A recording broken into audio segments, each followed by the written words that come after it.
Until you bring the unconscious into the light, it will guide your every move, and you'll call it fate. Let that truth settle deep in your heart, my friends. Because when it comes to connection, desire, the subtle dance between masculine and feminine energies, most of us have been walking with our eyes closed, wondering why we keep crashing. Have you ever noticed that the more you pursue a man, the quicker he seems to forget you? That's no coincidence. That's not misalignment or bad timing. That's not because you're too intense or not enough. That's human psychology. That's the hidden mind in motion. And today we're not going to avoid it. We're going to walk straight through it. Not to get burned, but to evolve. Before we go further, press that like button, hit subscribe, and don't do it for me. Do it for the version of you who's tired of being unseen while giving everything. Because what we're about to explore doesn't just shift your love life, it rewires how you show up in it. Now picture this with me. You're walking through a quiet museum. The space is still. Every wall is filled with stunning portraits, flawless smiles, polished frames, each one saying, "Look at me."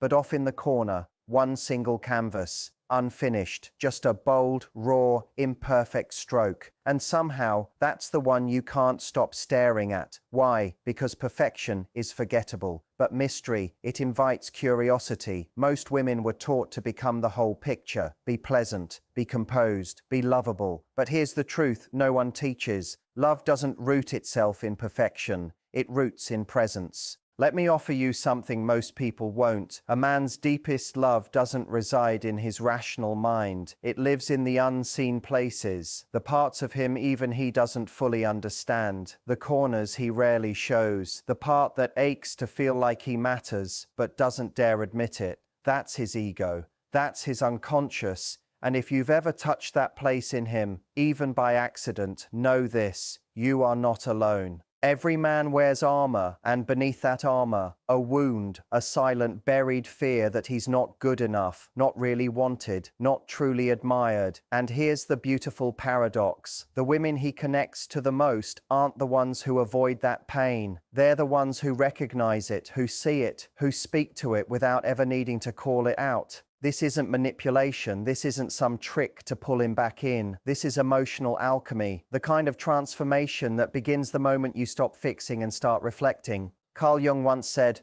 "The most terrifying thing is to accept oneself fully." And yet, that's where every real connection begins, with truth, with self-ownership, with the courage to stop performing and start showing up. So if he's retreated, if he feels wounded and has gone cold, if you've been trying harder, giving more, softening just to get him close again, take a breath, because this isn't a moment for chasing, it's a moment of awakening. You don't need to persuade him of your worth. You need to remember it. You are not on this earth to beg for space in someone else's life. You are here to reflect something so steady, so magnetic, so rooted in the sacred feminine that even his hidden pain wants to come closer. So stay right here, because what we're about to uncover isn't just about changing how a man sees you, it's about changing how you see yourself. And once you understand how to reach the parts of him he hides from the world, you won't ever have to pursue love again. You'll become the reason it stays. Here's what they won't tell you. The ego isn't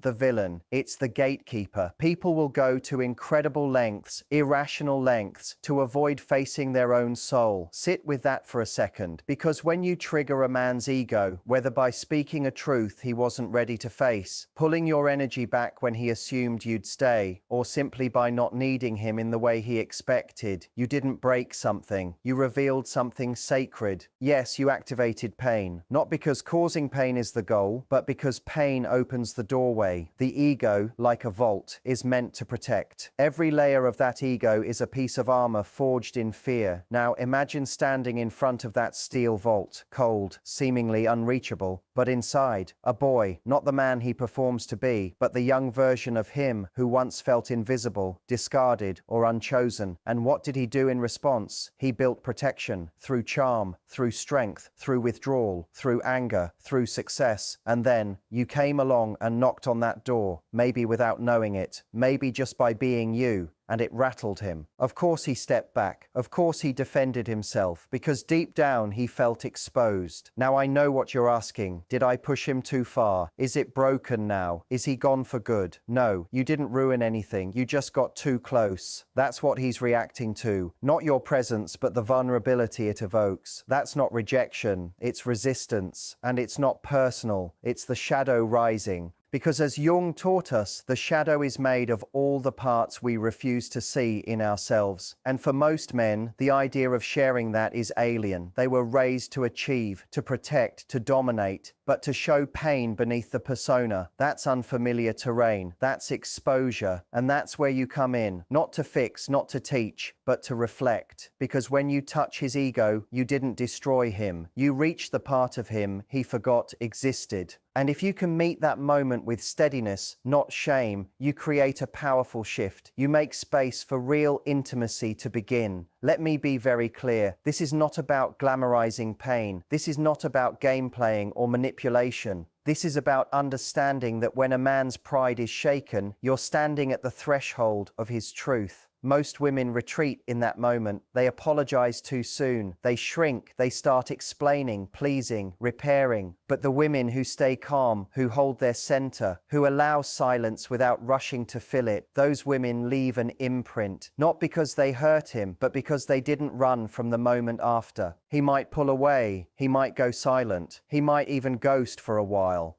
But something starts to echo in his mind. She saw me, not the polished version, not the version he curates. She saw the part of him he's never had to show, and that moment becomes unforgettable. The ego is not your opponent. It's the wall you pass through to get to the soul, and the wound within it. That's where the armor falls and the real man begins to surface. Don't walk away just yet, because we're not finished. You've touched the ego. Now let's explore how to reflect his elevated self, the part of him that longs to rise, not for approval, but for purpose. Because here's the next truth. A man's love deepens where he feels worthy, not worshipped. We tend to overlook this. That which comes easily is often taken lightly. You gave your energy freely, your time, your affection, your softness, your heart. And what did he return? Silence, indifference, distance, not because you were lacking, but because he never had to earn it. Let's be real. Here's the science behind the silence. Your heart was wide open, his mind not fully engaged, because the male brain, biologically, operates on a dopamine-driven system. It craves challenge. It locks in through pursuit, not passivity. It bonds through effort, not entitlement. When everything is handed over, there's no drive to pursue, no reason to anchor emotionally. It's not about playing hard to get, it's about understanding how bonding actually happens.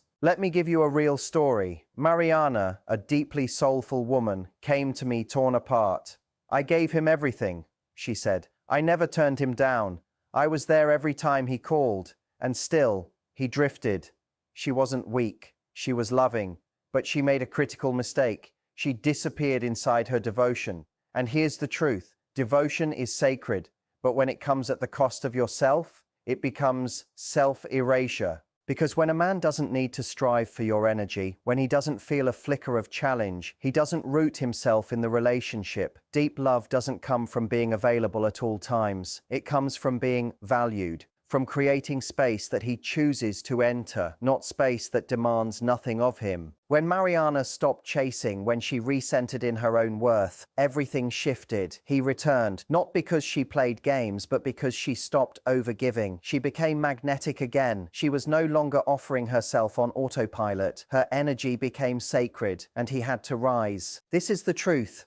Love is not the prize you get for abandoning yourself. And a man will never truly cherish what he didn't have, to step into his higher self, to hold. So if you're giving and still receiving scraps, pause. Ask yourself, am I truly being loving, or am I quietly disappearing? Because the woman who knows her value doesn't chase. She becomes the reflection of the standard that awakens the best in him. And here's the final key. Be his mirror, not to reflect his flaws, but to reflect the man he's capable of becoming. When two people meet, when their energies really collide, transformation happens. It's chemical, it's energetic, it's undeniable. And that kind of transformation, it's mutual. He doesn't fall in love just with your smile or your softness or your beauty. He falls in love with the version of himself he sees in your presence, the one who's braver, more conscious, more capable. He falls for the feeling of being a better man near you. That's the secret no one tells you. So don't dull your light to make him comfortable. Let your radiance challenge him. Let your standards stretch him. Let your self-worth call him upward. Because when a woman stands rooted in her power, she becomes unforgettable, not for what she gives, but for what she awakens. Stay with me. We're only beginning to touch the depth of what's possible when a woman stops chasing love and starts embodying it. The kind of woman who doesn't just attract a man, she calls his soul forward. And once you become that woman, love no longer needs to be hunted. It finds you and it stays. A real man doesn't fall for the woman who constantly offers him comfort, flattery, and flawless agreement. He's drawn to the woman who becomes a mirror, one that reflects not just who he is, but who he's capable of becoming. That's the soul mirror. And when you understand how to master this dynamic, when you learn to mirror his potential instead of maintaining his comfort, you become unforgettable. Carl Jung spoke about the anima, the inner feminine image residing in every man's unconscious. It's his internal compass toward love, intuition, beauty, and transformation. And here's the wild part. When he meets a woman who evokes that image, who personifies that essence, he doesn't just desire her, he attaches meaning to her, he elevates her, becomes devoted. But here's the secret. You don't awaken that inner pull by praising what's already visible. You spark it by seeing into his depths and leaving just enough mystery that he feels compelled to reach for it. Let me illustrate this for you.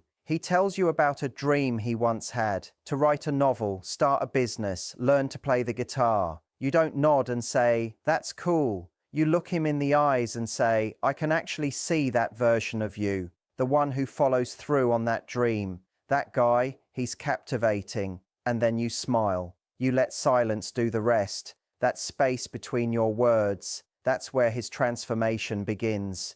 You didn't scold him. You didn't sugarcoat anything.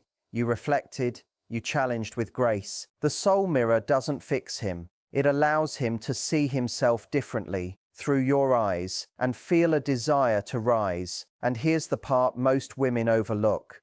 When you hold that energy, not pushy, not needy, simply knowing, he starts to feel something unusual, inspired. Because deep down, every man longs to be chosen by a woman who also believes he's capable of more. And next, I'll show you how to keep him leaning in, not by giving him more access to you, but by becoming like the moon. Present, yet just out of reach. If you're always there, you're no longer intriguing. Most women have been conditioned to love like the sun, constant, blazing, always available. But here's the hidden truth most don't learn until after burnout or heartbreak. Men don't fall for consistent warmth. They fall for phases, for rhythm, for wonder. The sun might offer comfort, but it can also scorch. The moon, however, it vanishes, returns, reveals itself in fragments. And somehow we keep longing for her, even knowing she's beyond reach. That's the mystery of presence. Let's be real. How many times have you made yourself fully available, texting back instantly, never missing a call, saying yes to everything, and he slowly drifted away? You didn't scare him. You suffocated the very space where curiosity used to exist. Here's what most don't realize. The male brain is wired for what researchers call intermittent reinforcement. It's the same psychological mechanism behind gambling addiction. It's not the guaranteed response that hooks him. It's the anticipation, the uncertainty, the chase. And don't misunderstand. This isn't about ghosting or disappearing to punish him. That's not mystery. That's insecurity. This is about creating a life that he has to step into, not one he gets handed. It's about cultivating presence with edges, living in such a way that your energy becomes something he earns access to. Think of it like this: your presence should feel like a favorite song he craves to replay, not white noise he forgets is even playing. So when he texts and you're immersed in your passions, your day, your inner world, you don't abandon that world to respond. You reply when it's real, when your heart is in alignment, when you genuinely have something to give. This isn't selfish, it's sacred. Because when a man senses that your life is full, with mystery, with joy, with standards, he doesn't just want your attention, he begins to revere it. He leans in, he begins to wonder, and wondering is where longing lives. Be like the moon, don't dim, just slip beneath the horizon sometimes, and watch how he starts scanning the sky for you. Next, let's dive into something even deeper, the shadow, not to fear it, but to meet it. Here's something Jung said: one does not become enlightened by imagining figures of light, but by making the darkness conscious. Feel that. Every man you've ever known, the confident ones, the withdrawn ones, the powerful, the emotionally elusive, all of them carry something in the dark. That doesn't make them flawed, it makes them human. Jung called this hidden aspect the shadow, the part we deny, hide, suppress. For many men, the shadow often wears the mask of shame, self-doubt, the fear of being inadequate or weak. It's the dragon curled inside his chest, and too many women, when they see it, try to slay it. They try to rescue him, argue him out of it, love him through it, hoping that if they're just patient or nurturing enough, he'll change. But true healing doesn't come from being saved, it comes from being seen. Let me repeat that. Your power doesn't lie in saving him, it lies in witnessing him. This is where vulnerability becomes your gateway. You want to touch a man's soul? Begin here. Speak your own truth, not a curated one, not a clever, filtered version, a real, raw truth. Say something like, "Sometimes I feel like I have to shrink who I am just to be accepted," and then let it linger. No explanation, no smoothing it over, just space. That silence, it opens the door, it invites him in. And when he shares something back, maybe it sounds like, "I've always been afraid I'm not good enough." You don't rush in with reassurance. You don't say, "But you are." You simply hold it and say, "I hear that, and I respect your courage to say it." Because when a man finally exposes the thing he's kept buried, and you stay and you see him without trying to fix him, that's when a soul bond begins. That's when he feels safe, not just with you, but in you. The shadow isn't your enemy, it's the place you meet him, not with fear, but with grace. And women who can meet him there, they don't fade from a man's memory, they become part of his inner world. Next, let's look at something most don't talk about: how to speak so your words don't just land, they lead. Love isn't a game, but it absolutely has structure. When you constantly say yes to others, ask yourself, are you unconsciously saying no to yourself? So many women give and give attention, time, effort, care, as though their love is on clearance. Everything must go. And what do they receive in return? Confusion, silence, ambivalence. Not because they're not worthy, but because they were never taught this one truth: love without boundaries leads to resentment. It's time to reset that dynamic. Love doesn't mean unlimited access. It means intentional presence. You're not here to be summoned like a delivery service. You're not available on demand. You're not a dispenser of validation. You are a woman of worth, and value carries structure. And no, this isn't about playing mind games. It's not about pretending to be busy or ignoring him to gain power. That's manipulation rooted in fear. What this is about is polarity, the energetic dance between masculine pursuit and feminine presence. It's about being so anchored in yourself that your presence becomes a choice, not a giveaway. Let me share with you something I call the pause principle. It's simple, powerful, and deeply transformative. When you say something meaningful, a boundary, a truth, a vulnerable share, don't rush to explain, don't water it down, don't panic in the silence, just hold it. Let the silence speak for you. Because silence isn't emptiness, it's power, it's magnetism. Most people are terrified of silence. They scramble to fill it. But the woman who trusts her words, who knows the weight they carry, doesn't. She lets her truth breathe. Next time you speak something real, resist the urge to follow up with clarification. Don't send that extra message. Don't apologize for taking up space. Just let it land. Because the woman who trusts her own impact doesn't need to perform it.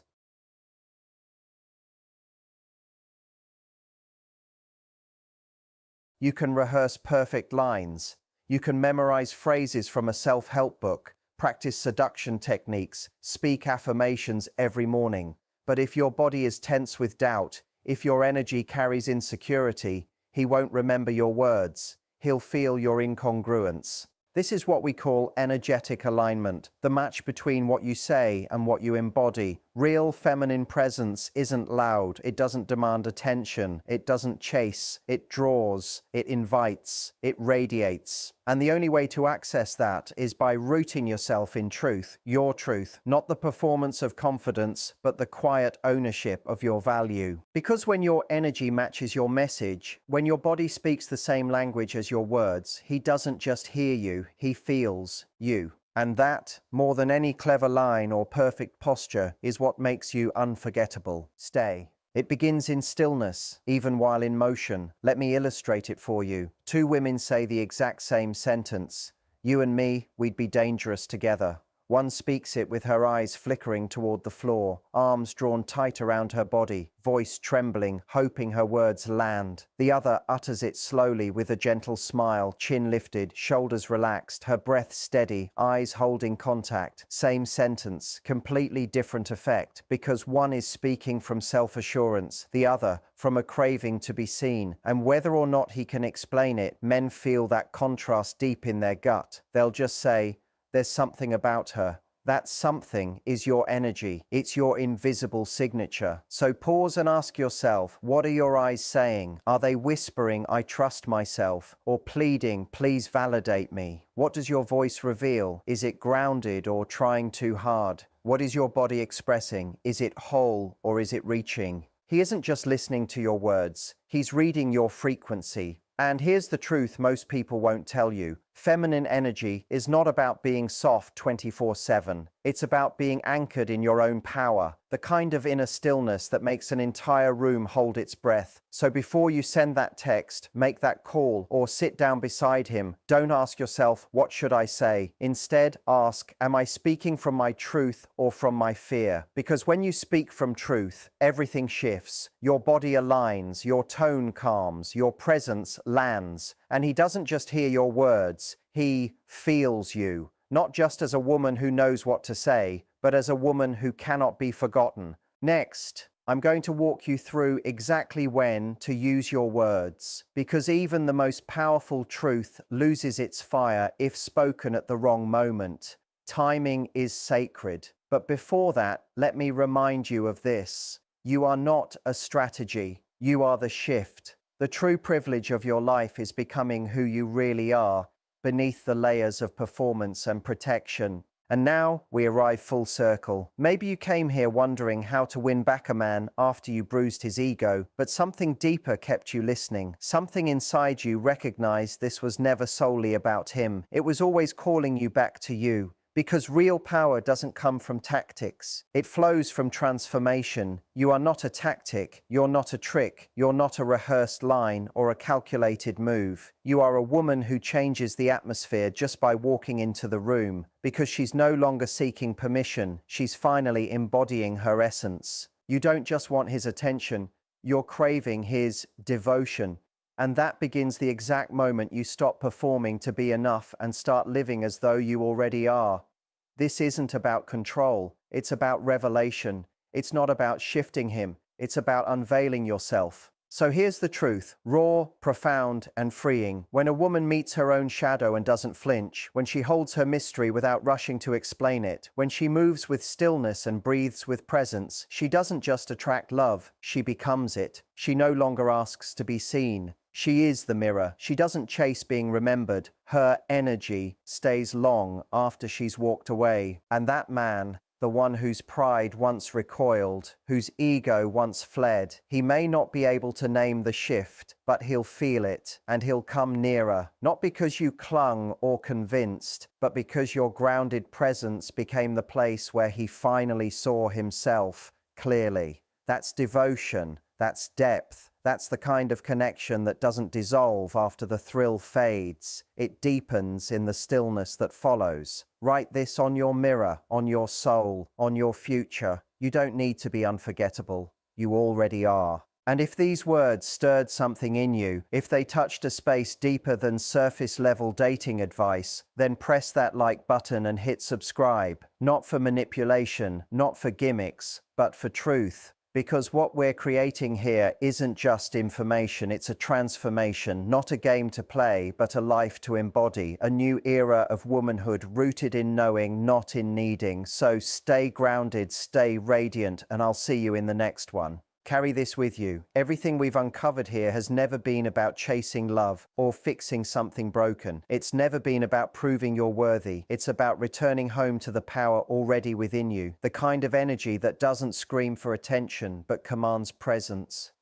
The moment you stop trying to perform and start choosing to simply be, that's the moment something real begins to unfold. Because you were never designed to compete for love. You were created to reflect it, to hold a mirror so clear and powerful that the right man doesn't just see you, he sees the best in himself. And that's why he stays. Not because you worked for his affection, but because your energy made him feel alive and safe and seen. And that, my friends, is where real love is born. Not through perfection, not through performance, but through presence. The kind of presence that lingers, that echoes, that imprints. The kind that doesn't ask to be remembered because she is unforgettable. So as you return to your world, take this truth with you. You don't need to calculate your way into love. You don't need clever lines or constant effort. You are the shift, and the man who's truly meant for you won't shrink from your light. He'll rise to meet it. If something inside you softened as you listened, if a part of you woke up, then press that like button and subscribe, not for strategies, but